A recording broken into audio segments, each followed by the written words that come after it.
저만 그런지 모르는데 요즘 이 자고 일어나면 이 새로운 사건 뉴스가 가슴을 조마조마하게 하는 것 같습니다. 얼마 전에 미 이사단 무슨 고별 공연인가 그거 뭐 잘 안 되게 그 방해했다는 거. 또 뭐 문 대통령 방미 이후에 조기 전작권 환수 합의된 건 그거밖에 안 보이는 것 같은 생각이 들고, 또 뭐 북한 7,000km 날아가는 ICBM 성공했다든지 뭐 이런 거 이렇게 보면서 왜 가슴이 조마조마해지나 하는 생각이 좀 들었습니다. 얼마 전에 6.25가 발발한 지 67주년이었다고 하죠. 6.25 때 사실 미군이 37,000명이 우리나라 와서 죽었지 않습니까? 사실은 뭐 그 당시 그 에치슨 라인이라고 해서 한국을 미국 방어선에서 제외했다가 거기 참전하게 됐는데 그 37,000명이 그 미국 독립전쟁에서 죽은 25,000명밖에 안 된답니다. 또 왜 우리는 와서 피 흘리면서 이 한국을 지켜줬는가 하는 생각이 들고, 그리고 또 사실 뭐 저희가 미국이 없었으면 오늘의 이런 어떤 경제 개발이나 발전이 됐을까 하는 생각이 들어서 우리가 이 은혜를 이게 너무 이 원수같이 대하면은 이게 벌받지 않을까 하는 생각이 좀 들었습니다. 그래서 그래도 우리가 만약에 미군이 철수한다, 그럼 어떻게 될까를 생각해 보니까 그 뭐 안보적인 문제가 아니라 경제적으로 많은 타격을 입지 않을까 하는 우려가 좀 되고 있습니다. 그래서 오늘 미국 경제 전문가이신 하태영 박사님 모시고 미국 경제와 트럼프 이코노믹스에 대해서 알아볼 수 있는 좋은 시간을 가질 수 있어서 참 좋은 것 같습니다. 감사합니다.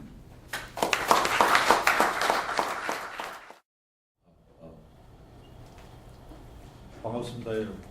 이 귀하신 자리에 불러주셔서 감사하게 생각합니다.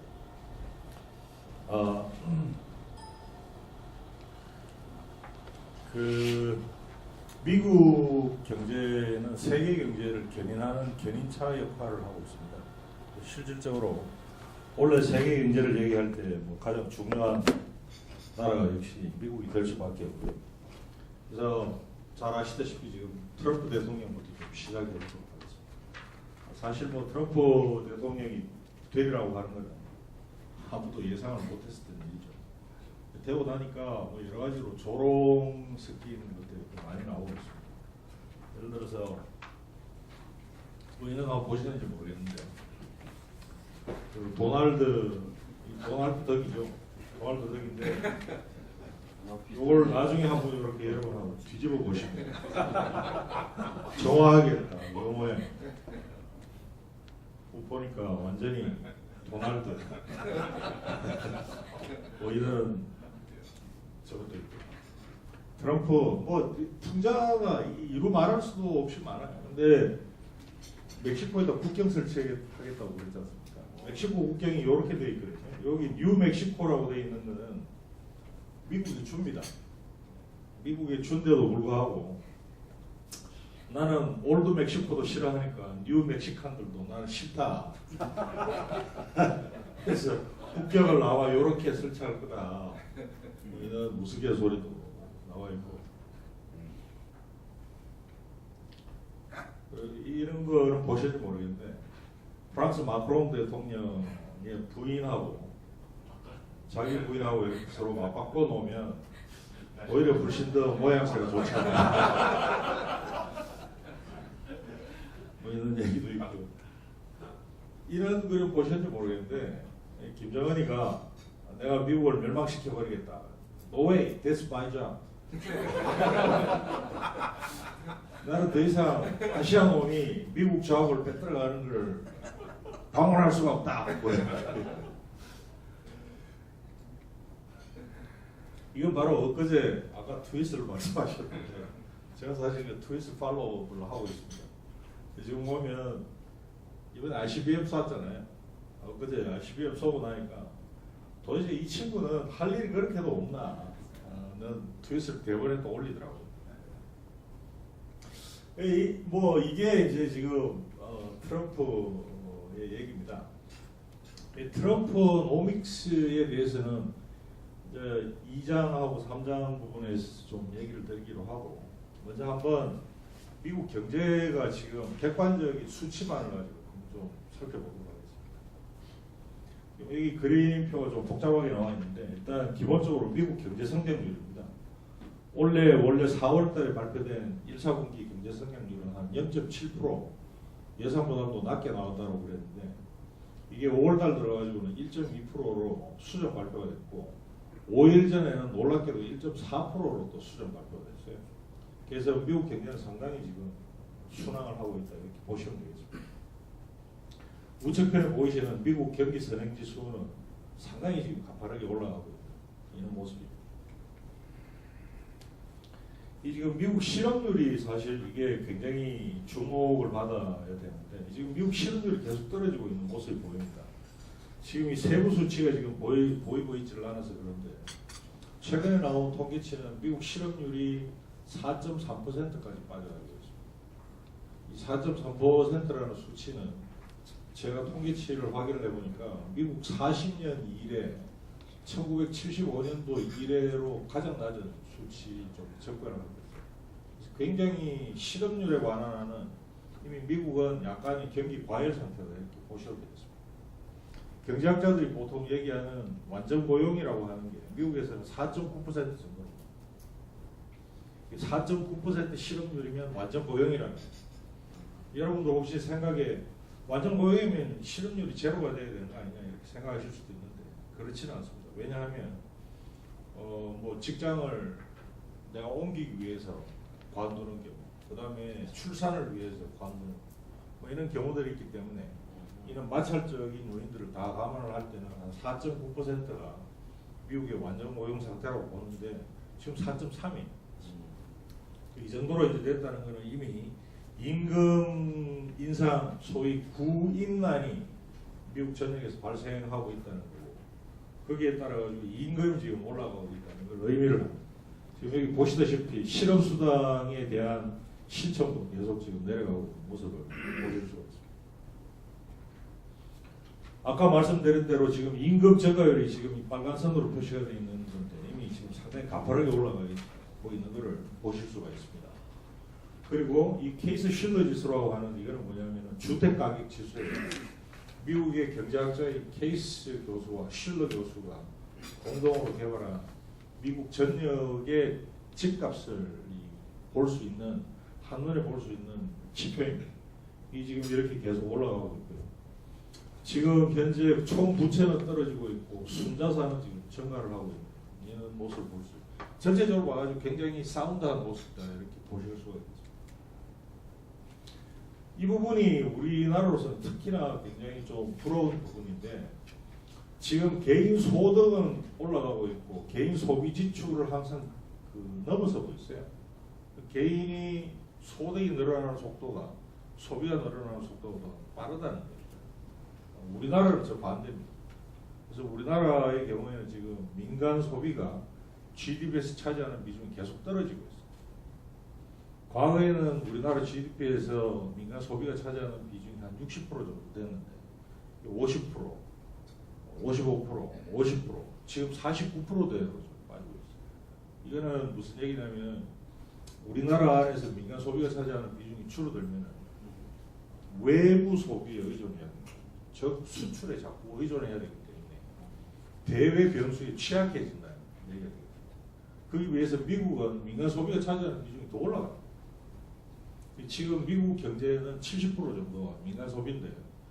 그러니까 미국은 70% 정도가 자국 내에서 다 소화가 되기 때문에, 바깥에서 뭐 유럽이 뭐가 일이 터지건, 뭐 중국에서 뭐 일이 터지건, 미국은 경제가 순항할 수 있다는 얘기가 되겠습니다.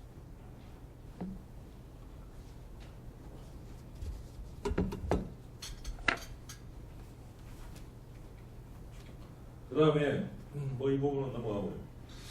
미국 경제 투자의 순환을 나타내주는 지표가 이 좌측편에 있는 이 지표인데, 제가 근무를 했던 제가 일을 했던 이 현대경제연구원에서 독특하게 만들어서 쓰고 있는 지표입니다. 지금 보시면 재고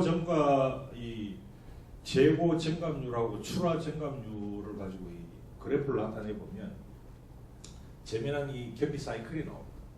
그래서 지금 미국이 보면 월별로 이거를 쭉 팔로우를 해보면 경기가 좋아질 때는 이렇게 올라갔다 경기가 떨어지면 이게 재고와 출하가 다 떨어지고 빙빙빙빙 도는 이런 사이클 모양을 보이거든요.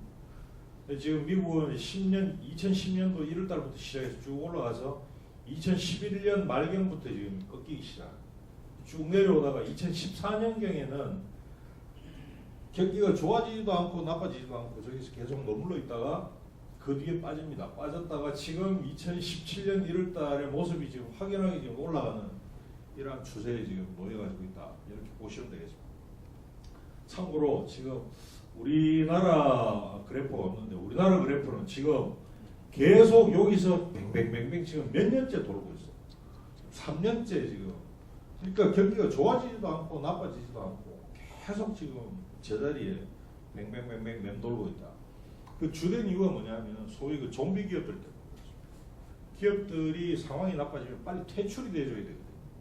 그래야지 또다시 새살이 돋아나고 이렇게 되는데, 지금 금융이 제 기능을 못하다 보니까 이런 현상이 벌어지고 있고, 이번 정부에 있어서도 더 심해질 걸로 보고 있습니다. 왜냐하면 뭐 지금 이번 정부 얘기는 제가 따로 들을 시간이 없는데, 구조조정이나 이런 부분이 쑥 들어가 버렸기 때문에 이번 정부에 있어서도 이 부분은 나아지라고 보기는 좀 힘들 것 같습니다.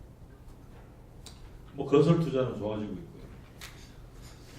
무역 수지 부분을 좀 보도록 하겠습니다. 지금 미국이 세계 최대의 무역 수지 적자국입니다. 지금 이거는 지금 분기별로 지금 표현을 해놨는데, 미국이 지금 무역 수지 적자가 나고 있는 게 지금 짙은 음영으로 표시가 되어 있는 이 부분인데, 작년도에 미국이 무역 수지 적자액이 얼마냐면 수치로 말씀드리면 7,500억 불. 7,500억 불 중에 3,467억 불이 중국에게서, 거의 절반이 중국에게서 무역 적자를 본 거죠. 그 다음에 무역 흑자를 두 번째로 많이 낸 나라가 일본입니다. 일본이 690억 불 냈고, 세 번째가 독일이에요. 650억. 네 번째가 멕시코다. 바로 미국에 붙어 멕시코가 630억. 그다음 다섯 번째가 한국인데 우리가 277억 불도 무역 흑자를 냈습니다. 그러다 보니까 이제 트럼프가 중국, 멕시코, 한국 이런 데 대해서 이제 지금 계속 얘기를 하는 그런 계기가 되는 거죠. 그런데 한편 가만히 생각해 보면, 제가 칼럼에도 신문 칼럼에도 제가 여러 차례 썼습니다만, 무역 수지에 대해서 한번 가만히 생각을 보면, 무역 수지 적자는 미국이 이 달러라는 기축통화 발행국이잖아요. 기축통화를 가지고 있는 나라의 숙명입니다. 무역 수지 적자는. 한번 가만히 한번 생각을 해보십시오. 왜냐하면 기축통화가 뭡니까? 세계의 통화잖아요. 그러면 세계 나라들이 달러를 자유롭게 많이 쓸 수가 있게끔 달러를 공급을 해줘야 돼요. 그런데 달러를 공급할 수 있는 방법이 뭡니까? 무역수지 적자예요. 적자가 나줘야지 달러가 밖으로 나가는 거예요. 지금 달러의 권위에 도전하고 있는 다른 나라들, 예를 들어서 독일이라든지 아니면은 일본이라든지 중국이라든지 절대로 기축통화가 못 됩니다. 왜 못 되냐면, 기본적으로 중국, 일본, 독일은 전부 다 무역수지 흑자국이에요. 돈이 밖으로 나가는 게 아니고 돈이 들어와요. 들어오는데 무슨 수로 세계 다른 나라들이 위안화를 더 많이 쓸 수 있고, 유로화를, 도이치마크, 옛날에 도이치마크이 있다만 유로화를 더 많이 쓸 수 있고 위안화를 더 많이 쓸 수가 있겠습니다. 이게 불가능한 거거든요. 그래서 무역 수지 적자를 내줘야 됩니다. 이 기축통화를 발행하는 나라들은. 그런데 이게 그 딜레마가 있는 게 이게 이제 그 트리핀이라는 교수가 지적을 한 부분인데 그래서 우리는 이거를 국제 이 금융학에 있어서는 이걸 트리핀의 딜레마라고 불러요. 뭐냐면 무역 수지 적자가 자꾸 나면 어떻게 되겠어요? 그 통화에 대한 신뢰도가 떨어지겠죠. 통화에 대한 신뢰도가 떨어지는데도 불구하고 기축 통화는 또 계속 신뢰를 또 가지고 있어야 돼요. 그래서 이게 기축 통화를 가지고 있는 나라의 딜레마입니다. 한편으로는 무역 수지를 계속 내야 돼요. 무역 수지를 내매도 불구하고 그 통화에 대한 신뢰는 떨어지지 말아야 된다. 이게 그 기축 통화 발행국의 딜레마입니다. 딜레마.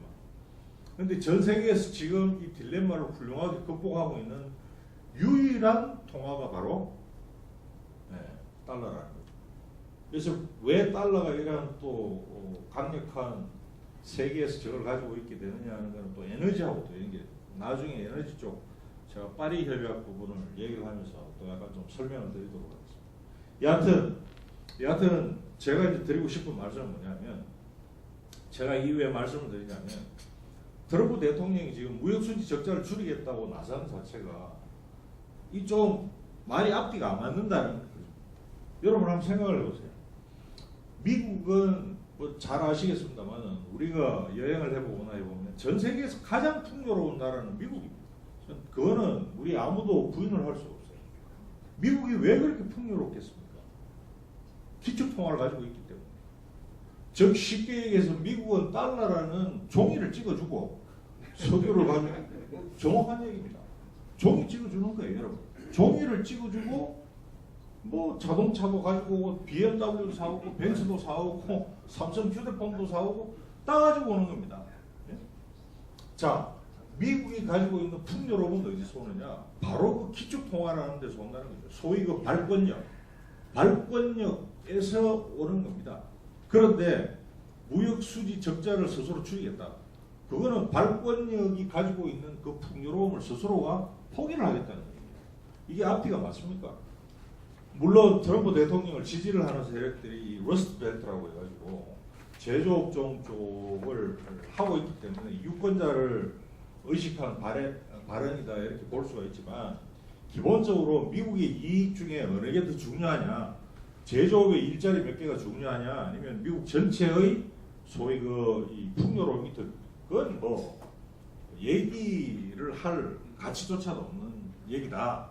그래서 미국이 스스로가 무역수지 적자를 자꾸 줄이겠다는 자체가 어찌 보면은 굉장히 이율배반적이라는 얘기죠. 제 얘기는. 그래서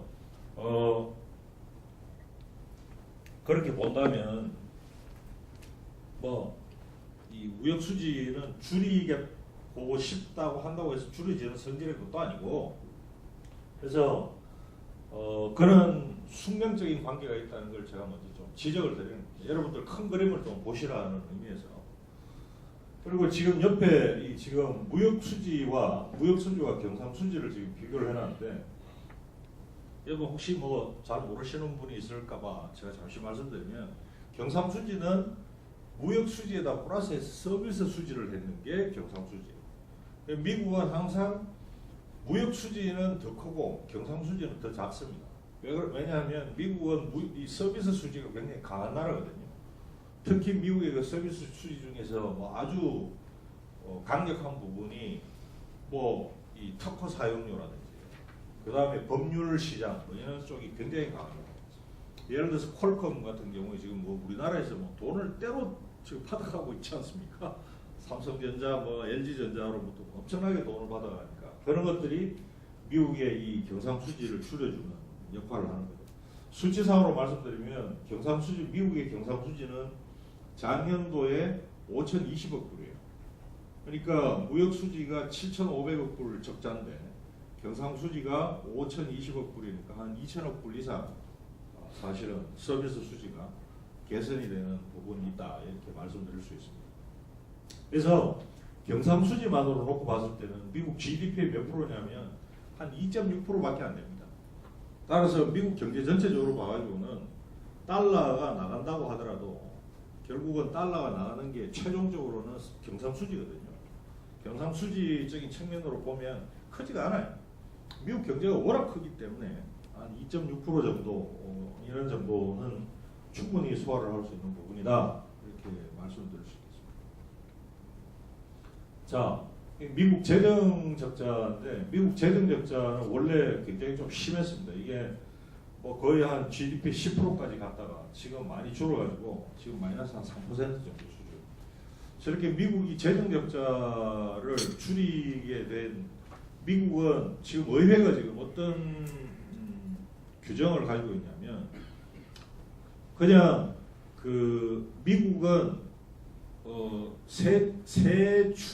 세입에 딱 맞춰가지고 예산을 동결시켜놨어요.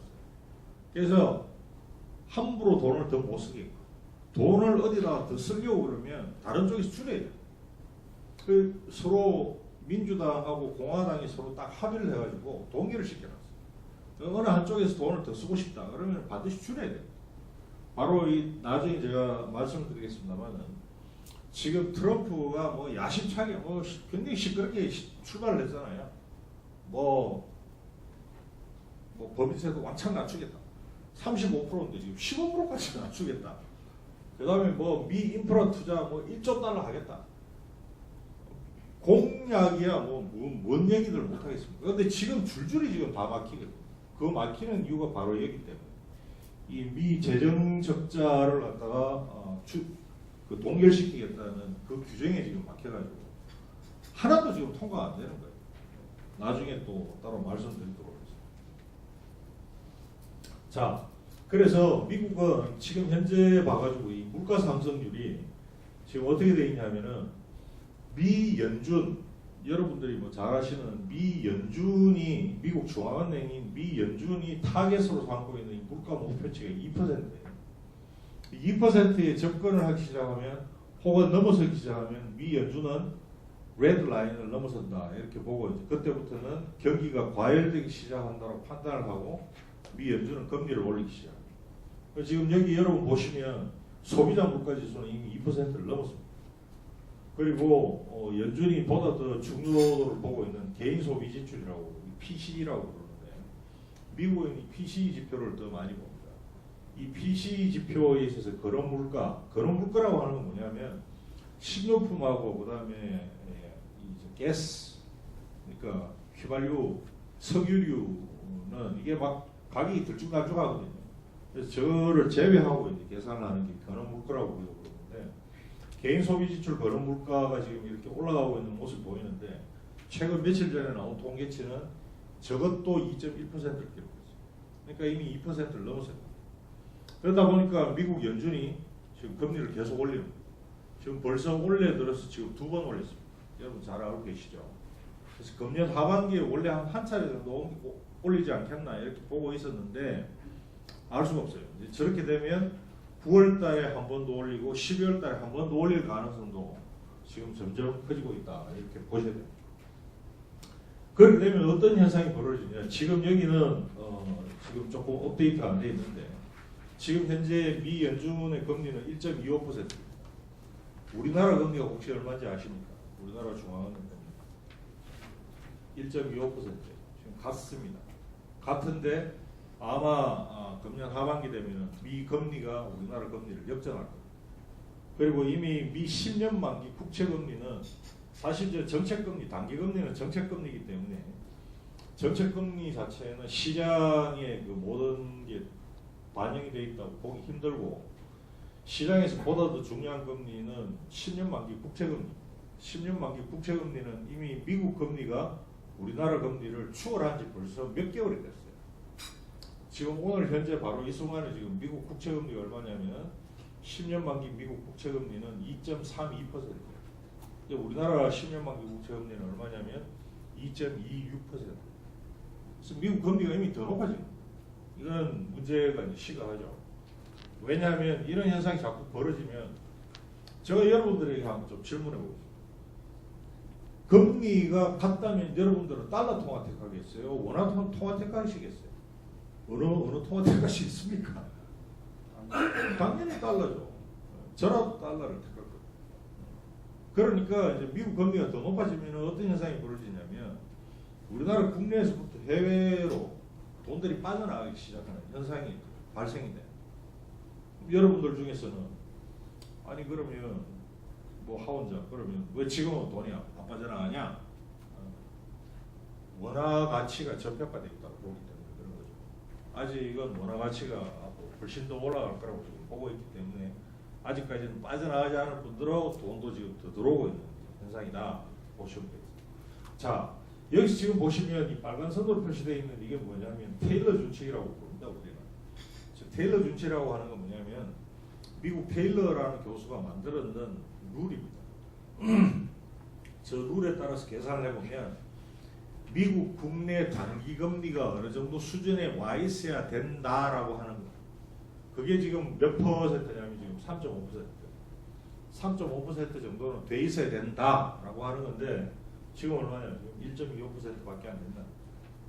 그리고 지금 현재 미국의 물가를 보더라도 아까 제가 말씀드렸잖아요. 미국 물가가 몇 퍼센트라고요? 2%다. 2%대 지금 현재 미국 금리는 1.25%. 그러니까 실질적인 물가를 감안한 미국 내의 금리는 실질 금리는 마이너스 상태다라고 보시면 돼요. 그러니까 마이너스 상태다 보니까 미국의 자산 약간의 버블 현상이 지금 계속이 되고 있어요. 여러분 지금 뭐 미국 뭐 주가가 지금 계속 올라가잖아요. 미국 주가가 계속 올라가고 저러는 현상 중에 상당 부분이 바로 이러한 마이너스 금리 상태. 금리가 마이너스를 유지를 하고 있는 이런 상태가 계속이 되고 있기 때문에 그렇다는 그걸 여러분들이 좀 아실 필요가 있습니다.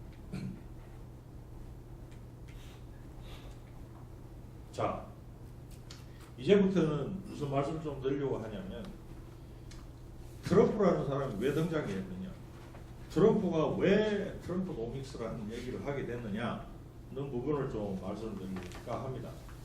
지금 여기서 여러분 보시면 미국이 1970년도부터 미국 고소득층, 중산층, 빈곤층의 그래프를 지금 나타나는 걸 보실 수가 있습니다. 지금 보니까 어떻습니까, 여러분? 과거 거의 뭐 한 40년 정도 됐네요. 40년 동안 지금 보시니까 어때요? 빈곤층은 계속 늘어나는 추세였고 고소득층도 계속 늘어나고 중산층이 계속 짜부라지는 이러한 모양새가 있다는 거죠. 지금 이 중산층과 빈곤층이 바로 이번에 트럼프 대통령을 지지하는 세력이 되겠다는 얘기가 되겠습니다. 지금 미국의 인프라에 대한 평가인데 미국은 아시다시피 뭐 제가 58년생입니다만 58년도에 이렇게 이제 미국의 그때 당시 뭐 1950년대 초반 이런 영화들을 보면 기가 막히잖아요. 미국 뭐 그때만 하더라도 벌써 고속도로 다 모이고 뭐 도로, 철도. 근데 문제는 뭐냐면 그때 그렇게 잘 닦아놓은 도로나 이런 게 뭐 그 뒤로는 별로 이렇게 보수가 안 됐다는 거죠. 그렇게 되다 보니까 지금 현재 미국은 엉망입니다. 뭐 항구, 항공, 뭐 제왕댐, 학교, 도로, 사실 뭐 굉장히 지금 엉망인 이런 상황이 지금 돼가지고 여러분 미국 여행해 보시면 아시잖아요. 도로 운전해 보시면 밤에 불도 안 들어오고 깜깜하고. 그래서 이제 이런 것들이 트럼프가 내가 대통령 되면 내가 누구냐? 트럼프다. 내가 좀 맨날 하는 게 내가 사업한 거고 건설한 거고 이런 거다. 내가 이게 싹 전부 다 뜯어고치겠다. 뭐 이렇게 이제 얘기를 하고 나온 게 몇 개 들어간 저게 되겠다는 거. 미국의 리어쇼링이라고 하는 말 자체 아시죠? 제조업의 미국 회귀 현상을 나타냅니다. 미국의 리어쇼링은 이미 그 2010년도 이후부터 계속 조금씩 발생이 됐는데 2015년, 2016년에 특히 작년도부터 좀 가팔라지기 시작했어요. 왜 그러냐면 기본적으로 미국의 셰일가스라고 하는 게 등장이 되면서부터 미국의 에너지 자원이 풍부해진 겁니다. 미국의 그전에는 사실은 전력이나 뭐 여러 가지 에너지원 자체가 수입을 해야 되기 때문에 비쌌는데 미국 안에서 이제는 뭐 미국이 오히려 에너지가 남아 돌아가는 상황이 되버렸죠. 그 다음에 4차 산업혁명이 이제 발생이 되다 보니까 구태여 종전에는 여러 가지 비용이나 이런 걸로 따졌을 때 저 멀리 중국까지 가서 거기서 수출해서 다시 뭐 가지고 오더라도 이게 됐는데 지금 그럴 이유가 없는 거예요. 스마트 팩토리라 그래가지고 바로 옆에서 만들어서 하더라도 되는 이러한 시대가 오다 보니까 소위 그 리어쇼링 현상들이 지금 발생이 되고 있는데, 여기다가 이 부분에 이제 불을 붙인 게 사실은 오바마 행정입니다. 오바마 행정부에서 이 리어쇼링에 대해서 굉장히 인센티브를 줬어요. 그래서 이 미국으로 회계하는 기업들인데는 법인세가 35%인데 그거를 28%까지 깎아주겠다. 제조업인 경우에는 특별히 25%까지 깎아주는 이러한 세제 혜택을 줬어요. 그래서 리어쇼링 현상이 지금 발생이 되고 있고, 그 부분을 보다 더 가속화를 지금 하려고 하는 게 트럼프다. 요즘 트럼프 만나러 가는 외국 정상들은 다 보따리 한 개씩 들고 와야 돼. 뭐 아시잖아요. 이번에도 뭐 우리나라 가가지고 얼마 투자하겠습니다. 이렇게 지금 얘기가 되고 있으니까. 그래서 이게 이제 미국 무역 적자, 지금 여기 보시면 요 그래프가 우리나라 그래프거든요. 이 우리나라 그래프인데, 우리나라가 미국에서 내고 있는 무역 수지 흑자입니다. 흑자인데 우리나라가 FTA가 2011년도에 됐어요. 근데 되고 난 뒤 지금 계속 지금 미국으로는 무역 수지 적자가 확대가 되니까 입이 튀어나오는 거죠. 그래서 우리나라가 아무래도 타깃이 될 수밖에 없다. 규모 전체적으로 봐서는 사실은 뭐 중국이나 이런 데가 훨씬 더 많지만 어찌됐든 간에 이 미국이 FTA라고 하는 거를 갖다가 체결한 나라로 본다면 나프타는 사실은 나라가 두 개가 들어가기 때문에 FTA를 체결한 나라 중에서는 제일 규모가 큰 나라가 한국이에요. 그리고 한국이 내는 게 계속 이렇게 무역수지 적자를 내니까 미국은 가만히 있을 수가 없는 거예요. 계속 지금 뭐 여러 가지로 압력을 내는 상황이다. 자, 미국이 FTA를 체결한 현황들입니다. 여기 지금 보시면 뭐 이스라엘, 요르단, 싱가포르, 칠레, 호주 쭉 나와 있는, 지금 보시면 제일 큰 나라가 어디냐면 한국입니다. 한국. FTA를 체결한 나라 중에서 제일 덩치가 큰 나라가 한국이고, FTA 체결 이후에 누적돼 있는 무역 적자를 보시면 나프타가 압도적으로 크죠. 그리고 두 번째가 이제 이스라엘이고, 세 번째가 한국인데, 최근에 5년치로 따지면 한국이 굉장히 역시 크기 때문에 한미 FTA가 주된 공격 대상이 될 수밖에 없다, 이렇게 보셔야 됩니다. 자, 이 보호주의 무역이 이제 자꾸 강화되는 추세에 있는데, 미국이 USTR이라고 그 USTR 측에서 이제 주로 이제 많이 보는 게 환율 조작하느냐 안 하느냐, 이거를 많이 봅니다. 그래서 이 USTR에서 그 이 환율을 조작하느냐 안 하느냐는 걸 갖다가 평가를 해가지고 1년에 2번 발표를 합니다. 그래서 금년도 4월 달에 하고 발표가 됐어요. 근데 금년도 4월 달에 환율 조작국으로 딱 지정이 되면 이제 그때부터는 미국이 상응하는 무역 이 제재 조치를 가할 수가 있게 되는 거죠. 근데 환율 조작국으로는 지금 지정을 안 했지만 요 주의, 소위 그 블랙리스트에 올려놓는 게 그 감시국입니다. 환율 조작의 대상이 되기 전이니 조심해라. 이 블랙리스트에 올라가 있는 나라가 지금 여기 있는 6개 나라예요. 6개 나라.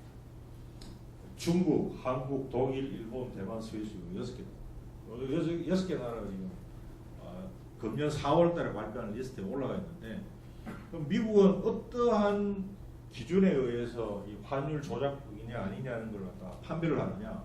이 세 가지 기준이에요. 첫째, 대미 무역 흑자가 200달러 넘느냐 안 넘느냐. 요거 일단 하나 보고요. 두 번째는 이 무역 흑자가 경상수지가 흑자가 GDP 3% 넘어가느냐 안 넘어가느냐.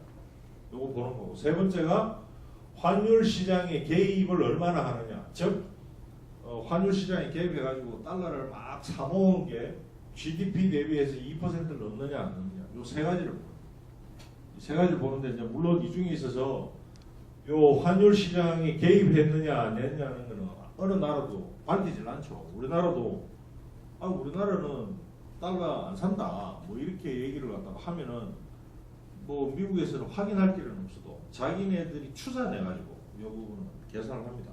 그래서 지금 보시면 중국어 3,470억 불이라는 어마어마한 200달러가 문제가 아니고 엄청난 그 흑자를 내는데도 GDP 대비해서는 1.8%밖에 안 돼요. 반면에 한국은 우리나라 7%죠. 엄청나게 사실은 GDP 대비 한 7% 흑자 내니까 뭐 엄청나게 많이 내는 거죠. 독일은 더 심합니다. 독일은 8.4%. 이 OECD 국가 중에서 제일 많이 흑자를 그 GDP 대비해서 제일 많이 흑자를 내는 두 개의 대표적인 나라가 바로 우리 한국하고 독일이다 이렇게 보시면 됩니다. 그다음에 뭐 일본, 대만, 스위스 이렇게 돼가지고 있습니다. 그래서 지금 이 토탈 6개 나라를 지금 올려놓고 있는데 사실 금년 10월 달에 이제 지금 또다시 1년에 2번 발표를 하거든요. 환율 조작을 했느냐 안 했느냐를 1년에 2번 발표를 하는데 금년 4월에 발표를 했기 때문에 금년 10월 달에 또 발표를 해야 돼요. 금년 10월 달에 발표를 할 때 제일 관심의 대상이 되는 게 사실은 우리나라하고 중국. 중국은 왜 이제 자꾸 걱정을 하느냐면 미국은 이 중국을 환율 조작국으로 임명 지정을 하는 것 자체를 약간 정치적인 각도에서 자꾸 접근을 하는 거예요. 북한 문제에 관해서 니네 협조할래 말래. 협조 안 한다면 환율 조작국 지정하겠다. 뭐 이런 식의 이제 그 압력을 계속 넣고 있기 때문에 금년 10월 달에 이 나라 중에서 우리는 또 무역으로 먹고 사는 나라라. 여러분 원래 우리나라 경제 성장률이 원래는 금년 1월 달에는 아주 안 좋을 걸로 다들 예상을 했어요. 근데 예상보다도 지금 좋습니다. 그 이유는 왜 그러냐면 무역이 굉장히 지금 빠른 속도로 아시겠습니다. 여기 혹시 반도체 분야 근무하고 계시는 분이 계신가요? 반도체가 지금 슈퍼 호황이에요. 슈퍼 사이클이라고 그래가지고 지금 수출이 너무 잘 돼. 그러다 보니까 지금 우리나라 경제가 예상보다도 지금 잘 돌아가고 있는 거예요. 그래서 우리나라가 만약에 지정이 된다 그러면 상당히 이제 타격이 예상이 되기 때문에 주의 깊게 좀 지켜봐야 될 부분이다. 이렇게 말씀드릴 수 있습니다. 자, 그리고 미국 그 오바마 케어 뭐 이런 것들이 탄생한 이유가 미국 1인당 의료 지출액이 지금 여기 보시면 뭐 세계에서 단연 1위입니다. 미국이 1인당 8,700억 불 1년에 쓰는 돈이 저 정도. 뭐 미국에서는 좋은 직장이냐 아니냐 판별하는 제일 큰 기준이 의료 보험을 대주느냐 안 대주느냐 하는 거죠. 미국 대부분의 가정들은 의료 보험을 들 수가 없어요. 왜냐하면 4인 가족 기준으로 하면은 한 달에 거의 한 3,4천 불씩을 의료 비용을 내야 되기 때문에 도저히 할 수가 없어요. 그러다 보니까 아파도 그냥 참고 있는 수밖에 없고 그러다가 이제 가끔 한국에 나오면 와장창 몰아가지고 손목을 들어가고 뭐 이런 상황이 돼가지고 자 이상으로 미국의 지금 현재 경제 현황을 8시 몇 분까지 하지? 네. 미국의 경제 현황을 좀 지켜봤습니다. 자, 트럼프의 주요 공약을 일단 한번 좀 살펴보시죠. 제일 처음에 인프라 투자로 경제를 활성화하겠다. 얘기, 뭐 교통, 상수도, 에너지 뭐 이런 거. 그 다음에 미국 철강 산업도 살리겠다. 얘기를 했었고, 불법 이민자를 추방하겠다고 얘기를 했었고요. 화석 연료 생산을 확대하겠다. 그 다음에 보호주의 무역, 기존에 체결한 FTA 전면 재검토하겠다고 했고, TPP는 반대를 하겠다고 그랬는데 아니 TPP는 지금 탈퇴를 해버렸죠. 그리고 중국을 환율 조작국으로 지정하고 45%의 징벌적인 상계 관세를 부과하고 멕시코는 35% 때리겠다라고 얘기를 했습니다. 금리 인상을 반대를 해서 페드의 정치적인 중립성을 비판했고 이 투자은행과 상업은행 겸업화는 반대를 하지만 과도한 규제 이걸 뭐라고 그러냐면 도드 프랭크 법안이라고 이거 제가 좀 이따 다시 말씀드리겠는데 볼커룰이라는 걸 폐지하겠다 그랬고 법인세를 대폭 감세를 해서 35에서 15%로 낮추겠다. 소득세도 간소화하겠다. 상속세를 폐지하겠다. 이 중에 상속세 폐지는 거의 자기 때문에 너무 큰 의심도 많이 하고 있습니다. 오바마 케어 폐지하겠다. 뭐 이렇게 쭉 했는데 자 어떻게 됐죠, 여러분? 이 뭐 엄청나게 많은 거를 이제 내걸고 당선됐잖아요. 당선됐는데 지금 어떻게 됐냐? 제가 정확히 말씀드릴게요. 첫째 에너지 투자 이거 완전히 용두사미가 되어버렸어요. 왜 그러냐면 저게 의회 통과가 절대로 쉽지가 않은 거예요. 왜냐하면 인프라를 투자를 하겠다. 아까 전에 여러분 보시다시피 미국이 사실 인프라가 낡은 건 사실이에요. 근데 어느 주에다가 투자하느냐 이렇게 되니까 이게 도대체가 조정이 안 되는 거예요. 서로 예를 들어서 어느 주에서 하겠다 그러면 다른 주에서 가만히 있습니까? 야 왜 너 주만 하냐? 안 된다. 이렇게 되니까 이게 조정이 안 되는 거예요. 그다음 두 번째 재원 문제입니다. 이게 그 10년에 걸쳐가지고 1조 달러를 퍼붓겠다는 거거든요. 그러면 아까도 말씀드렸지만 미국 재정 적자 문제가 걸려있기 때문에 1조 달러를 쓰려면 다른 데서 1조 달러를 세이브를 해야 돼요. 그럼 미국이 1조 달러 어디서 세이브를 합니까? 그래서 지금 이 부분은 완전히 지금 그 인프라 투자 부분은 완전히 지금 용두사미가 되어버렸어요. 그 다음에 불법 이민자 추방. 불법 이민자 추방은 200만 추방하겠다 그랬는데 오바마 행정부 때 250만 이미 추방을 했어요. 그래서 지금 이 부분 불법 이민자 추방 또 하겠다라고 얘기를 했는데 지금 법원에서 제동 걸리죠. 그 다음에 그 트래블 밴이라고 그래가지고 반이민 저게 있었는데 그것도 법원에서 제동이 걸리다가 최근에 6월 26일 날 미 연방 대법원에서 부분 합헌 판결이 났어요. 그래서 미 연방 대법원에서 뭐라고 얘기해요? 지금 저 트래블 밴이 무슨 얘기냐면 이 양반이 트럼프 대통령이 저기 저 중동 국가를 싫어하잖아요. 중동 국가 니네 놈들은 위험하다. 니네 놈들 들어오면 자살폭탄 이런 거 할지 모르니까 들어오지 마 이거거든요. 그래서 중동에 있는 6개 나라를 지정을 했어요. 시리아, 뭐 이란, 이라크 뭐 이렇게 지정을 해가지고 요 6개 나라는 들어오면 안 돼. 미국에 못 들어와.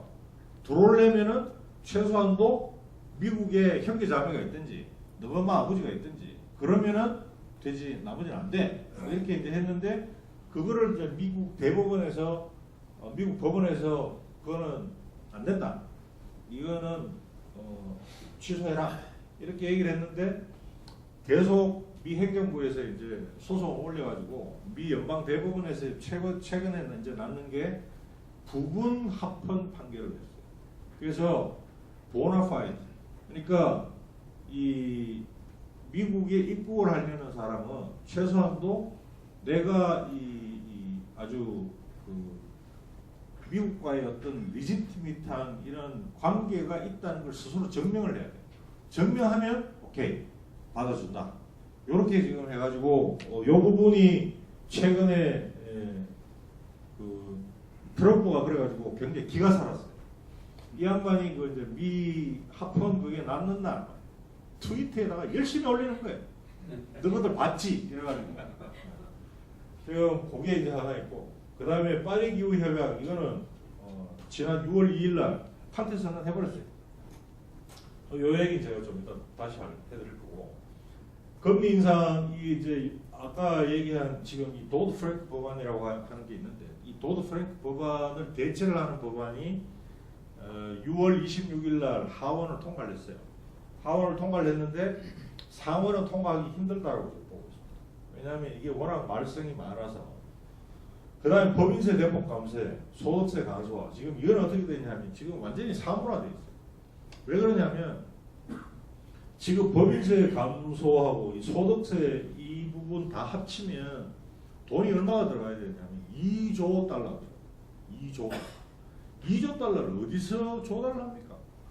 뭐 이러다 보니까 이건 지금 완전히 지금 사문화가 오바마 케어 폐지한다는 이거는 냈다가 도저히 안 될 것 같으니 지금 스스로 좀 풀백 해버렸고, 그래서 기본적으로 지금 이 중에 있어서 제대로 미 행정부가 나서가지고 의회의 견제를 받지 않고 스스로 할 수 있는 게 뭐밖에 없느냐? 요거 FTA. 요거는 미 행정부의 독자적인 권한으로 추진을 할 수 있기 때문에, 그래서 저희들이 이제 생각할 때는 아무래도 FTA 쪽으로 좀 더 치중을 하지 않겠느냐. 왜냐하면 이미 다른 쪽은 이미 물 건너가는 거예요. 그러다 보니까 어떤 현상이 벌어지냐. 자, 이게 한번 보십시오. 이 미국 금융시장에 투영된 트럼프 공약입니다. 이게 지금 여기서 여러분 잠시 아까로 돌아가셔가지고 보시면 트럼프 공약이 그대로 실행이 되면은 제일 먼저 나타나는 현상 중에 하나가 뭐냐면은 미국 금리 인상이에요. 미국의 이 국채 금리가 올라갈 수밖에 없어. 왜냐? 인프라 투자하겠다. 돈 들어가잖아요. 돈 들어가면은 당연히 미국 행정부가 돈이 필요하게 되고, 미국 행정부가 돈이 필요하게 되면 국채를 발행을 해야 되고, 그러니까 국채 가격이 떨어지고 국채 금리는 올라가는 거예요. 그다음 법인세를 깎아줬다. 법인세 왕창 깎아주면 당연히 미국의 세수가 줄어들잖아요. 세수가 줄어들게 되면 당연히 국채를 더 발행해야 될 것이고, 그러니까 국채 금리는 올라갈 수밖에 없는 거예요. 자, 그런데 어떻게 되냐? 지금 여기서 여러분 보시면, 자, 트럼프가 당선됐어요. 트럼프 당선되자마자 올라가는 거 보십시오. 이건 뭐 그냥 그대로 올라가는 거예요. 왜? 트럼프가 얘기한 공약이 그대로 실행이 될 거라는 그러한 금융시장의 기대가 반영이 돼가지고 금리가 무섭게 올라가요. 이때 1.8%였거든요. 1.8%였는데 발표된 바로 그 다음 날 벌써 2%를 갖다가 2.1% 통과를 했어요. 2.6%까지 올라가요. 2.6%. 근데 그 뒤에 어떻게 되느냐? 점점 식습니다. 하니까 뭐 사사건건 법원에서 재론 걸리고, 또 이제 뭐 의회에서 또 재론 걸리고, 그러다 보니까 올라갔다가 내려갔다가 쭉 빠지는 겁니다. 요게 지금 최근에 제일 많이 빠졌는 게 얼마까지 빠지냐면 2.1%까지 빠졌어요. 2.1%까지 빠졌다가 지금 최근에 다시 빡 올라가면 이거는 미국 영향이 아닙니다. 22에서 유럽에서 마리오 드라기 총재가 유럽의 QE를 갖다가 종료를 하겠다는 시사 발언을 했어요. 그 때문에 이제 그때부터 다시 이제 본격적으로 확 올라가게 되는데, 따라서 요 2.1%까지 빠진 거를 갖다 수치를 보면 이미 트럼프 당선된 바로 그 다음날 수준으로 이미 돌아가 버립니다. 그래서 이 얘기는 무슨 얘기냐면 벌써 금융시장에 있어서는 트럼프 뜯는 거 다 거의 도루묵이 됐다라고 하는 게 이미 반영이 되고 있잖아요. 그리고 다시 이쪽으로 돌아가셔가지고 보시면 또 만약에 트럼프 공약이 그대로 실행이 되면 어떤 현상이 벌어지느냐, 미 달러화는 강세가 될 수밖에 없어요. 왜? 여러분 예를 들어서 강력한 보호무역주의 이런 거를 하게 되면 어떻게 돼요? 보호무역주의를 하면은 지금 이제 좀 이따 나오겠습니다만 국경세 뭐 이런 거 도입하겠다. 그러면은 수입하는 물가가 대부분 비싸졌어요. 그죠? 수입하는 물가가 비싸지면은 인플레가 발생이 되고, 인플레가 발생이 되면은 미 달러화는 금방 올라갈 수밖에 없어요. 그런데 어떤 현상이 벌어지냐? 지금 여기 한번 보십시오. 이게 US 달러 인덱스 그래프거든요. US 달러 인덱스라고 하는 건 뭐냐면은 미 달러화를 6개 통화 바스켓에 비교를 해놓은 겁니다. 그래서 왜냐하면 뭐 환율이라고 하는 게 특정 국가 간의 환율이기 때문에 여러 국가와 비교를 했을 때 미 달러화가 얼마만큼 강하냐, 강하지 않느냐는 걸 판별을 하는 게 US 달러 인덱스라고 부르는데, 트럼프가 당선될 때가 요때 지금 더 낮아져 버렸어요. 이미. 자, 저거는 그러니까 이 얘기는 무슨 얘기냐면 이미 금융시장에서는 바라봤을 때 완전히 그냥 맛이 갔다는 거예요. 네. 트럼프 뭐 그냥 금융시장에서는 진짜 더 이상 너 믿지 않아. 딱 이겁니다. 금융시장에서. 또 자 여기서 여러분 보시면 파리 기후 협약을 백지화했잖아요. 이 사람은 그냥 탈퇴하겠다 선언해버렸어요. 여러분 파리 기후 협약이 뭐죠? 그게 보면 탄소를 줄이자는 거잖아요. 그러면 탄소를 줄이자는 거가 여러분 이 탄소 배출권이 있다는 거 아시죠? 탄소 배출권이 파리 기후 협약이 지켜지면은 탄소 배출권 가격이 올라가겠죠. 당연히. 그 트럼프가 만약에 나 탈퇴하겠어. 딱 이래 버리면 탄소 배출권 가격이 어떻게 돼야 되겠습니까? 폭락해야 되겠죠. 폭락해야 됩니다. 지금 어떤지 한번 봐볼까요?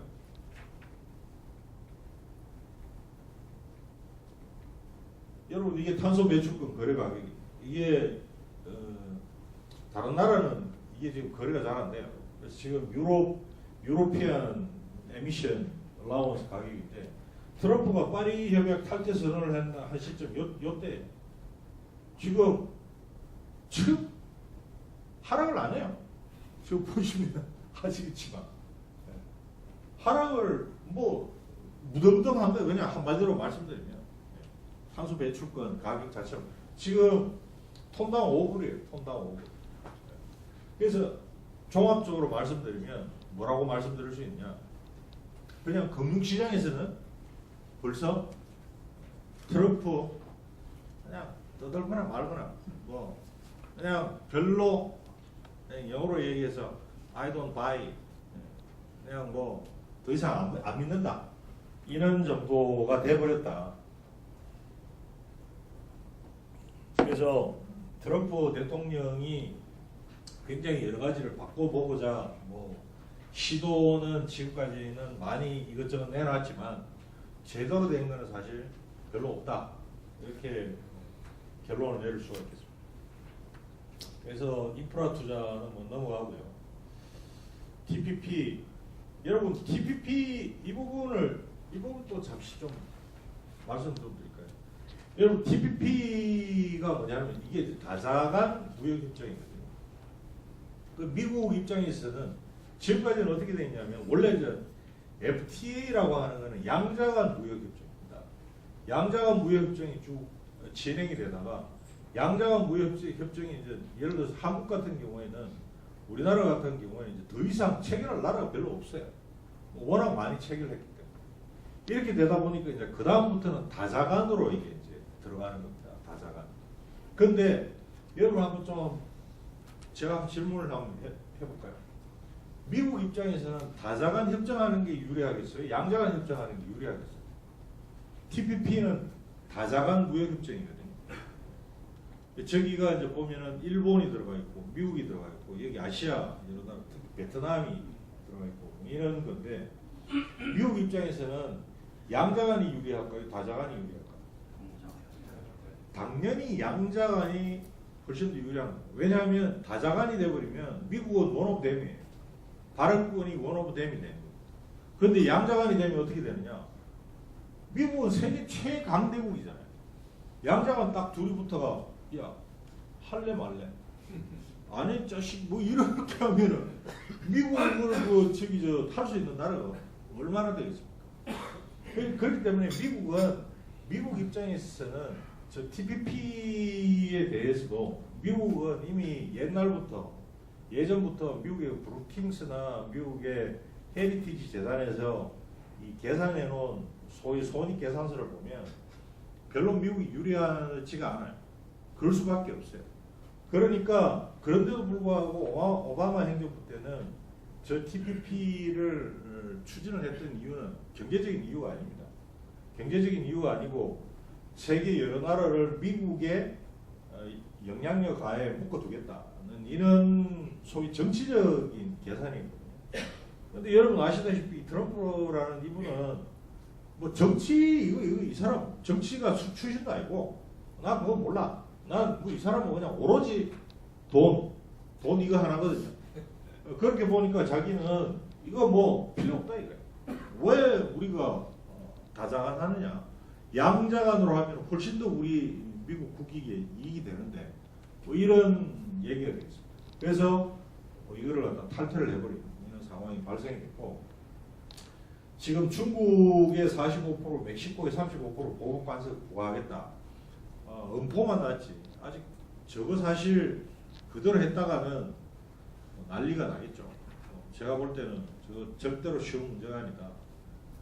멕시코의 45% 보복 관세를 갖다 매기면 멕시코가 타격을 받느냐 아니면 미국 소비자가 타격을 받느냐 이런 문제도 우리가 생각을 해봐야 되는 문제이기 때문에 절대로 쉬운 문제가 아닙니다. 그리고 중국에게 만약 저렇게 매겼다. 중국 가만히 있겠어요. 중국은 지금 세계 두 번째 강대국이기 때문에 서로 무역 전쟁이 발생될 가능성이 있어서 절대로 쉬운 얘기는 아니다 이렇게 생각을 합니다.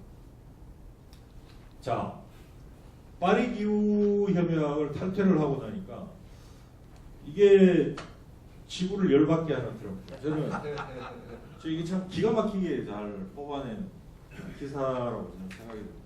한겨레에서 저 기사를 제목을 저렇게 뽑았어요. 지구를 열받게 하는 트럼프. 아주 멋있는 얘기다. 이 부분을 제가 혹시 모르시는 분들이 계실까 싶어서 제가 이 에너지 분야에 대해서 잠시만 제가 좀 말씀드리겠습니다. 여러분, 제가 아까 말씀드린 게 미 달러화가 기축통화라고 말씀드렸잖아요. 미 달러화가 기축통화가 된 굉장히 중요한 계기 중에 하나가 바로 에너지입니다. 이게 무슨 얘기냐면 제가 좀 설명을 드릴게요. 19세기 때 항상 보면 이 에너지는 세계의 패권 국가, 헤게모니하고 항상 연결되어 있어요. 그래서 19세기 때는 그때는 세계에서 제일 유일한 에너지원이 석탄이었습니다. 근데 석유가 그때는 아직은 발견도 잘 안 됐고 사용하는 법도 몰랐어요. 그래서 그때는 석유가 없었고 세계 유일한 에너지원이 석탄이었습니다. 근데 그 석탄을 처음에 발굴을 해가지고 쓰기 시작한 나라가 영국이에요. 그러다 보니까 영국은 그때 당시에 영국이 세계에서 제일 강했던 나라고 영국은 그때 전 세계 석탄을 파운드화로만 거래를 하게끔 딱 묶어놨어요. 그러다 보니까 파운드화가 세계 기축통화가 된 겁니다. 그러다가 이게 20세기로 넘어오면서 상황이 바뀌었죠. 석유가 나타납니다. 석유가 나타났을 때 지금 여기는 그 그래프가 저 사진이 없는데 굉장히 그 유명한 사진이 하나 있어요. 그게 뭐냐면 루즈벨트 대통령이 가가지고 사우디 국왕하고 앉아서 담판 짓는 장면. 그 담판에 있어서 사우디와 미국은 서로 굉장히 중요한 약속을 합니다. 미국은 사우디 왕가를 영원 무궁토록 보호해주겠다. 사실 사우디는 엉망인 나라거든요. 왕이 그 수십 개 부족 국가의 딸들하고 결혼을 다 합니다. 지금도 다 해가지고 그러니까 다 그냥 정략 결혼이에요. 지금도 부인이 수십 명이에요. 그렇게 해가지고 지금 이 소위 그거를 그 사우디라는 왕가를 지금 유지를 하고 있는 거거든요. 그렇게 하는 대가로 사우디는 모든 석유 거래는 달러로만 하겠다는 것을 갖다가 약속을 해요. 바로 이게 미 달러화가 기축통화의 적을 유지를 하는 굉장히 중요한 계기가 됩니다. 우리 지금 가스공사에서 오신 이사장님도 계시는데 가스공사 같은 경우에 원래 그 이란이 세계에서 제일 가스 매장량이 많은 나라 중에 하나거든요. 처음에 가가지고 이란에 대한 그 생션이 이제 풀렸다고 생각해가지고 가가지고 거래를 딱 하려고 그러는데 거래가 안 되는 거예요. 왜? 달러화가 그렇게 무서운 거예요. 달러화 거래가 안 되면 전 세계 모든 거래 자체가 너무너무 힘들어져요. 바로 이러한 게 저거였다. 그런데 이 20세기의 패권 국가인 미국 그리고 기축통화인 달러화에 대해서 도전하는 나라가 생겨났어요. 그 나라가 바로 그냥 독일입니다. 독일은 괴상한 아이디어를 들고 나왔는데 그게 뭐냐면 탄소 배출권이라는 희한한 아이디어예요. 여러분 한번 생각해 보세요. 에너지를 사용 못하게 하는 거예요. 화석 에너지를 쓸 수 없게 만드는 거예요. 화석 연료 안 돼. 쓰면 안 돼. 쓰려면 어떻게 해야 돼? 탄소 배출권 사라. 이거거든요. 그거를 만들어낸 처음에 그 작품이 바로 교토의정서라는 거예요. 이 교토의정서는 철두철미하게 독일에 의해서 기획되고 독일에 의해서 엑시큐션된 그 기후 협약이었어요. 그리고 이때 탄소 배출권이라는 걸 갖다가 독일이 들고 나왔고 탄소 배출권은 유로화로만 거래를 하게끔 만들어 놓은 거예요. 근데 여러분 가만히 생각해 보세요. 탄소 배출권을 유로화로만 거래를 해야 된다. 그런데 에너지를 쓰려면 탄소 배출권을 사야 된다. 이렇게 되면은 이거 자체가 곧 에너지가 되는 겁니다. 그렇지 않나요? 네. 그렇게 해가지고 이걸 갖다가 처음에 만들어 놓은 게 이 교토의정서인데, 그러면 이 교토의정서에 미국하고 중국이 들어가겠어요? 안 들어가죠. 바보입니까? 안 들어가. 우리는 탄소 배출권. 또 전 세계에서 제일 탄소를 많이 배출한 1등 나라 중국, 2등 나라 미국이에요. 그래서 처음에는 안 들어갔어요. 안 들어가고 있으니까 교토의정서를 그리고 구속력이 없었어요. 그러다가 최초의 구속력이 있는 협정이 바로 요런 파리 기후 협약. 이 2015년 말에 나온 건데, 파리 기후 협약 때는 오바마 대통령이 아주 그냥 그 아주 중요한 결정을 내린 거죠. 우리 들어간다. 미국 들어간다. 미국이 들어간다라고 그러면서 어디를 끌고 들어가냐면 중국을 끌고 들어가. 이게 바로 신호의 항수였다. 왜냐하면 미국도 들어가면 괴롭습니다. 파리 기후 협약에 들어가게 되면 미국도 괴로운데 미국이 더 괴롭겠어요. 중국이 더 괴롭겠어요. 중국이 몇 배는 더 괴로운 거죠. 그러니까 오바마 대통령 입장에서는 중국이라고 하는 엄청난 녀석을 얘를 완전히 목을 갖다가 조우기 위해서는 파리 기후 협약이 필요하다고 생각해가지고 들어간 거예요. 근데 들어갔는데 지금 이 양반은 안 해. 그리고 지금 다시 뛰쳐나와 버린 거예요. 상황이 지금 이렇다. 그런데 그렇다고 해서 그런 파리 기후 협약이 완전히 무효화될 거냐? 아까 제가 여러분들 보여드렸지만, 그리고 제가 지난달에 제가 ADB에서 여는 아시아 에너지 포럼에 갔다 왔지만 뭐 전 세계 에너지 업계는 전혀 동케어예요. 이미 이 소위 탈화석, 탈원전까지는 아니고 탈화석에 관해서는 이미 거대한 트렌드로 이미 가고 있다. 그래서 뭐 이 양반이 이렇게 하건 말건 이미 전 세계는 이미 그쪽 방향으로 움직이고 있다는 말씀을 드립니다. 자, 그 다음에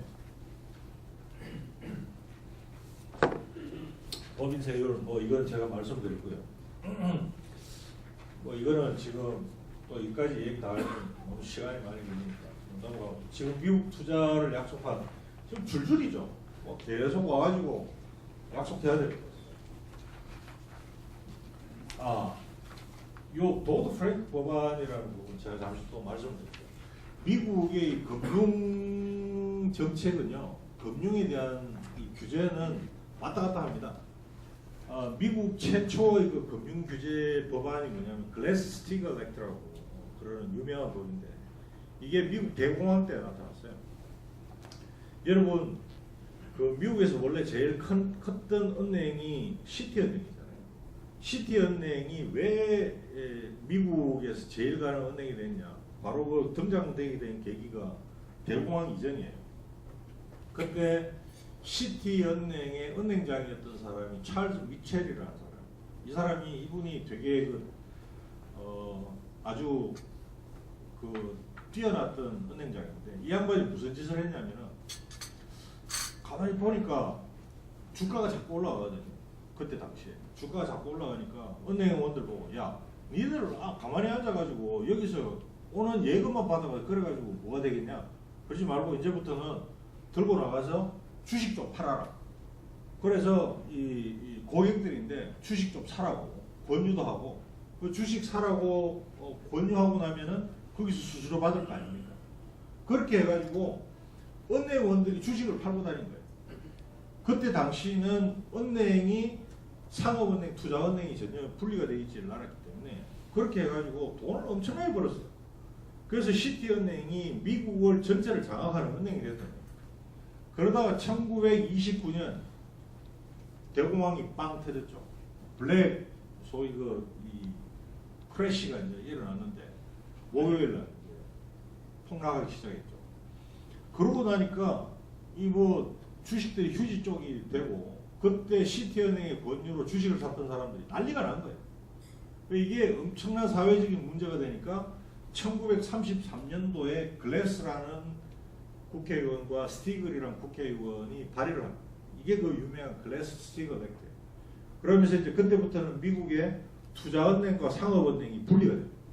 그래서 상업은행은 절대로 이 소위 정권회사, 투자은행을 갖다 겸하면 되지 않는다는 이 글래스 스티글 액트가 딱 확정이 되는데 이게 글래스 스티글 액트가 쭉 진행이 되다 보니까 유럽에서는 어떻게 되느냐? 유럽은 미국의 법을 따를 필요가 없죠. 그러다 보니까 유럽에 있는 은행들은 미국 은행들이 너무 크다 보니까 미국 은행에 대항하기 위해서 오히려 유니버설 뱅킹이라고 해서 투자은행하고 상업은행이 다 합칩니다. 그래서 뭐 여러분들 잘 알고 계시는 도이치뱅크라든지 UBS라든지 뭐 이런 데들은 RBS, 뭐 로열 뱅크 오브 스윗, 뭐 이런 데 스코틀랜드 이런 데들은 전부 다 그 유니버설 뱅킹. 그래 되다 보니까 미국이 자꾸 금융업에서 이게 밀리는 이런 상황이 발생이 됐고 따라서 1999년 이 글래스 스티글 액트를 드디어 완전히 폐기를 합니다. 그래서 글래스 스티글 액트가 폐기되는 데까지 걸린 시간이 66년이에요. 66년이 걸려가지고 드디어 이제 그랜위치 스타일리 법이라고 해서 그때 1999년도에 폐기를 해요. 폐기를 하고 나니까 미국 은행들이 또 막 확장적인 정책을 했죠. 그러다가 2008년도 뭐가 빵 터집니까? 금융위기가 또 빵 터진 거예요. 미국 금융위기가 빵 터지니까 미국에서는 그거 봐라. 제대로 규제를 안 하니까 이 짝이 나지 않냐? 그리고 더 센 법이 들어옵니다. 글래스 스티글 액트보다는 더 센 법이 들어오게 되는데 그게 바로 뭐냐면 이 도드 프랭크 법안이에요. 이 도드 프랭크 법안이 들어와가지고 지금까지 쭉 진행이 되고 있는데 지금 이 양반은 트럼프 대통령은 지금 무슨 얘기냐면 이것도 없애잖아요. 도드 프랭크 법안 자체를. 그래서 도드 프랭크 법안 자체를 없애자는 부분은 이제 은행에 있는 월스트리트에 있는 사람들은 다 좋아하죠. 다 좋아하는데 과연 될까? 힘들 거다라고 지금 보고 있는 거예요.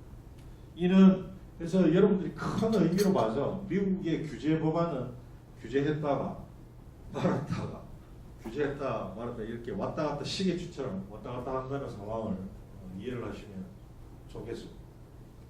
뭐 넘어가시죠. 지금 여기서 트럼프 정부의 여러 가지 그 내각 인사들 중에서 사실 우리나라 입장에서 지금 현재 제일 중요한 사람은 이 사람입니다. 로버트 라이트하이저라는 분인데 이분이 USTR 대표거든요. USTR. 이 USTR이 뭐냐면 상무부 산하에 있는 걸로 되어 있지만 실질적으로 모든 무역 정책은 저희 USTR에서 다 관장합니다. 그래서 저 USTR이 슈퍼 301조 발동 여부를 갖다가 다 적을 하고 모든 FTA 계약을 전부 다 내고를 하고 계약하는 것은 이 USTR에서 다 합니다. 그래서 실질적으로 그리고 이 사람은 전문가예요. 이 윌버 로스 같은 사람은 저 사람은 그냥 돈 많은 사람인데 부실 채권 가지고 돈 버는 사람인데 불구하고 이 사람은 이분은 변호사 출신. 그래서 실질적으로 우리나라 입장에서 제일 중요한 사람이 이분이다 이렇게 얘기를 할 수 있겠습니다.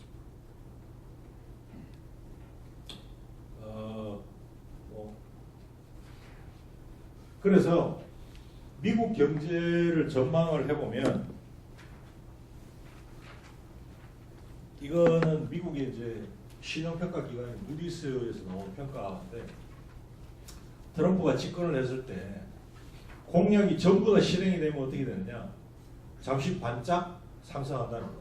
올라가더라도 트럼프가 공약한 4% 경제 성장은 힘들 거고 한 3%, 3.5% 정도 올랐다가 그다음부터는 쭉 빠져가지고 이런 모양이 나올 거다 이렇게 얘기를 하고 있고, 그 다음에 신규 취업자 숫자도 공약이 전부 실행이 되면 많이 올라갔다가 그 다음에 오히려 더 빠질 거다 이렇게 얘기를 하고 있다. 이 얘기는 무슨 얘기냐면 지금 사실 미국 경제는 제가 아까 여러분들에게 쭉 표를 보여드렸지만 굉장히 좋아요. 미국 경제는 지금 2%에서 3% 정도 사이의 이 경제 성장률이 그 영어로 얘기해서 골딜락이라고 합니다. 골딜락이라고 하는 게 무슨 표현이냐면 너무 과열되지도 않고 너무 뜨겁지도 않고 너무 차갑지도 않고 다 알맞은 정도의 저거라는 거예요. 그래서 올해도 미국 경제 성장률은 2015년도에 2016년도에 2.1%인데 2015년도에 2.6% 성장했거든요. 올해는 뭐 한 2.3에서 한 2.5% 정도 이렇게 성장을 보였는데 딱 마치 맞은 정도로 지금 좋다는 거죠. 근데 이게 3% 이상 사실은 미국 경제는 성장이 시작하면 과열입니다. 과열. 그리고 모든 경제 성장은 자기가 성장할 수 있는 적정 차로 얘기하면 적정 속도 이상을 밟으면 과열되게 되고, 과열되게 되면 반드시 그 다음에 여러 가지 부작용이 나타납니다. 그래서 트럼프가 지금 이야기를 하고 있는 여러 가지 공약은 다 지켜지면 어떤 의미에서는 과열이라, 미국 경제로서는 지나친 속력을 냈기 때문에 그 다음부터는 여러 가지 부분에 있어서 많은 부작용이 나타날 거라는 것을 걱정을 하고 있는 겁니다. 트럼프 노믹스의 뭐 이건 넘어가고요. 일단 하나 좀 우리가 주목을 해야 될 부분은 뭐냐면 보호주의 무역이 이미 강화되는 추세에 있다는 거예요. 이미 트럼프가 등장되기 이전부터도 이미 보호주의 무역은 강화가 되는 추세에 있었다. 그래서 보호주의 무역의 구분을 보면 이렇게 여러 가지 많은 것들이 있습니다. 가격 조치도 있고 비가격 조치도 있고 기술 조치도 있고 이렇게 쭉 있는데 G20 국가의 무역 제한 건수는 보시면 이미 2010년도부터 시작해서 계속 이렇게 올라가고 있는 것을 보실 수가 있어요. 보호무역 조치를 도입한 상위 7개국을 보시면 인도가 지금 제일 많고요. 그 다음 미국, 러시아, 아르헨티나 뭐 이런 순입니다.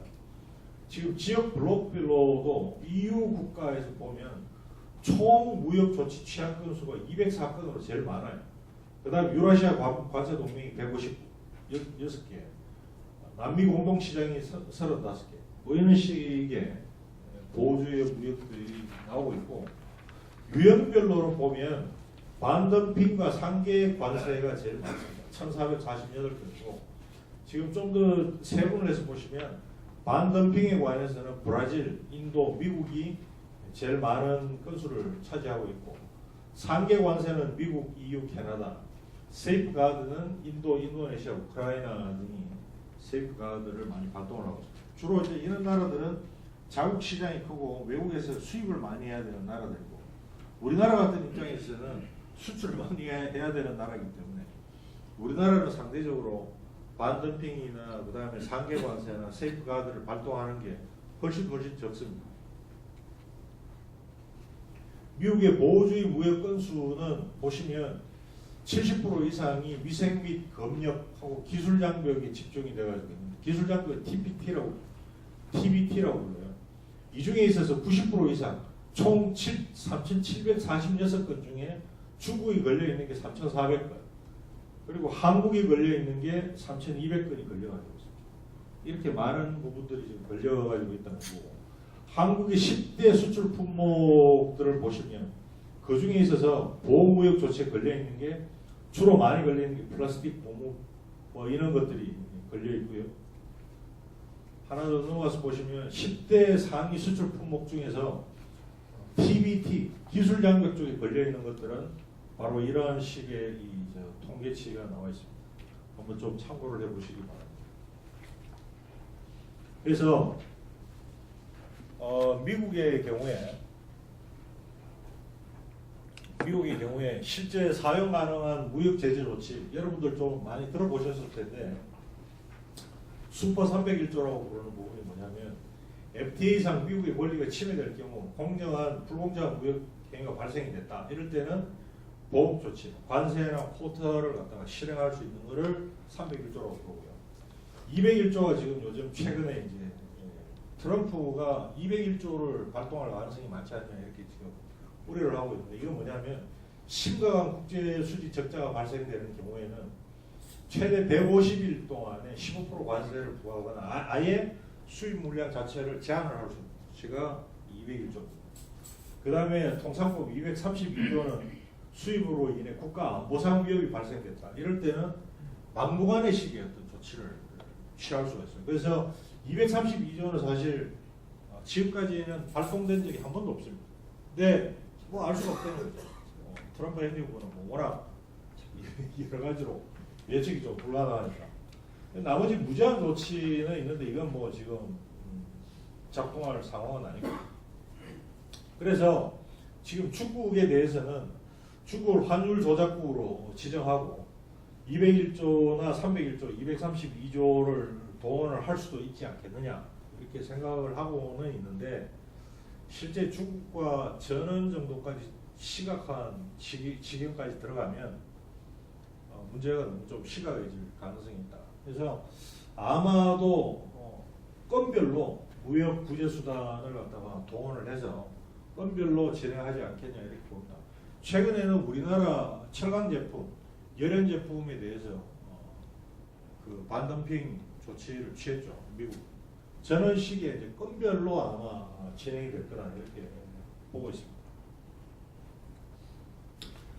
자, 그래서 이제 마지막으로 한국 경제의 파업이 어떻게 오느냐는 부분을 말씀드리고 제 강의를 마치도록 하겠습니다. 먼저 미국은 중국 다음에 수출 시장이에요. 지금 우리나라 총 수출 중에서 중국 수출이 26%고 미국 수출이 13%예요. 그래서 미국은 우리나라에서 중국 다음으로 중요하다 이렇게 이야기를 할 수 있는데 실제 내용상으로는 미국이 제일 중요합니다. 왜 그러냐면 여기서 중국에 수출되는 수입의 26%인데 저희 26%의 70%는 중국을 경유한 미국 수출. 중국을 경유를 해서 미국으로 가는 게 최종 데스티네이션이 미국입니다. 따라서 여전히 우리나라 입장에서는 제일 중요한 나라는 미국이다. 미국, 중국에 수출하는 걸로 보이지만 실질적으로는 미국으로 갑니다. 그 다음에 수입되는 것 중에서 중국에서 수입되는 게 21%고 미국 수입은 10%다. 그래서 미국 경제가 회복이 되면 미국이 GDP가 올라가면 한국에 미국이 직접 수출이 되고 중국을 통한 우회 수출도 되고 세계 경기가 회복되니까 중국이 아닌 또 다른 나라를 통해서 또 우리나라 수출을 하게 되고 한국이 도움을 받는다는 거죠.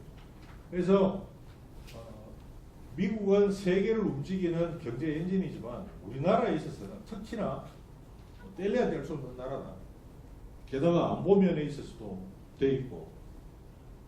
그래서 이번 정부나 이런 데서 뭐 중국 과거에 뭐 덩거리 외교 이런 거는 참 경제적인 관점에서 보면 말도 안 되는 얘기죠. 중국과 미국을 아직까지는 적어도 같은 반열에 놓을 수가 없어요. 우리나라 입장에서. 지금 여기 보시면 미국 경제성장률과 한국의 대미 수출 정각의 큰 맥락으로 보면 같이 움직이고 있다는 걸 보실 수가 있습니다. 그래서 트럼프 공약별 한국에 미치는 영향을 쭉 해놨는데 아까 말씀드린 대로 인프라 투자나 에너지, 세제 개편 이런 거는 다 이미 불투명해졌습니다. 따라서 지금 현재로서는 통상 정책이 한국 입장에 있어서는 제일 주목의 대상이 되는 부분이 아닌가. 최근에 좀 걱정이 되는 게 이번에도 이제 대통령께서 미국 가셔가지고 이야기를 했는데 미국 쪽은 FTA 재개정하자. 그런데 우리는 자꾸 보면 청와대에서는 뭐 합의된 바 없다. 뭐 괜찮다. 뭐 이런 얘기 자꾸 하거든요. 저게 좀 불안한 겁니다. 왜냐하면 한미 FTA라는 자체가 지금 조항이 어떻게 되어 있냐면 어느 일방이 폐기를 해버릴 수 있게 돼 있어요. 그래서 미국이 야 내고 새로 하자. 재개정하자라고 얘기하는데 한국이 자꾸 안 하겠다고 그러면 미국 입장에서는 폐기를 해버릴 수 있는 거예요. 그래서 그런 면에 있어서 좀 더 저쪽이 자꾸 문제가 있다고 그러는데 우리는 문제 없지라고 자꾸 이야기한다고 해서 해결이 되느냐? 해결이 안 되고 더 심각해질 수가 있기 때문에 이런 부분은 좀 적어도 한미 FTA에 대한 통상 부분의 전문가들이 좀 나서야 될 부분이 아닌가 하는 생각을 좀 합니다. 그래서 이 현대경제연구원에서 뭐 추정한 건데 만약에 이 한미 FTA가 폐기가 되면 어떻게 되느냐? 대미 수출액은 연평균 한 32억 불 정도 줄어들 거다. 이렇게 지금 대략 추산을 해놓거든요. 그래서 미국 보호주의 무역이 강화가 되면 한미 FTA 때문에 문제가 되고 중국 보호무역 조치가 강화가 되니까 중국을 통한 무역 수출도 감소가 되고 그래서 우리나라 입장에서 지금 제일 중요한 이슈가 미국 보호주의 무역이다. 이 부분이 지금 제일 심각한 부분이다라고 봐야 될 것 같아요. 나머지 부분은 여러분들 쭉 읽어보시면 될 것 같습니다. 일단 이 정도로 제가 시간을 잘 맞춘 것 같습니다. 네. 감사합니다.